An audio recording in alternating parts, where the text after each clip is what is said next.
تازہ ترین ویڈیوز کے لیے چینل کو سبسکرائب کر کے بیل آئیکن اور آل نوٹیفیکیشن پر کلک کریں تاکہ آپ کو ملے ہر اپڈیٹ سب سے پہلے۔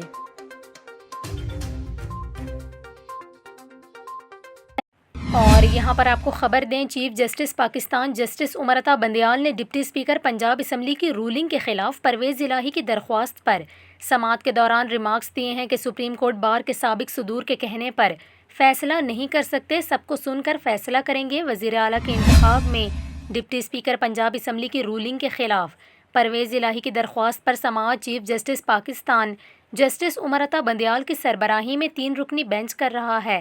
سماعت کے آغاز پر سابق صدر سپریم کورٹ بار لطیف آفریدی روسٹم پر آ گئے اور موقف اپنایا کہ موجودہ صورتحال میں تمام بار کونسلز کی جانب سے فل کورٹ بنانے کا مطالبہ کیا جا رہا ہے۔ لطیف آفریدی نے کہا کہ کرائسس بہت زیادہ ہیں، سسٹم کو خطرہ ہے، آرٹیکل 63A کی تشریح پر نظر ثانی درخواست مقرر کی جائے اور آئینی بحران سے نمٹنے کے لیے فل کورٹ بنایا جائے۔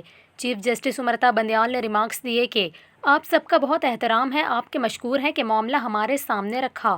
آفریدی صاحب، یہ کیس ہماری آرٹیکل 63A کی رائے کی بنیاد پر ہے، ہم فریقین کو سن کر فیصلہ کرنا چاہتے ہیں، یک طرفہ فیصلہ نہیں کر سکتے۔ جسٹس عمر عطا بندیال نے کہا کہ 10 سابق صدور کے کہنے پر فیصلہ نہیں کر سکتے، دوسری طرف کو سننا بھی ضروری ہے۔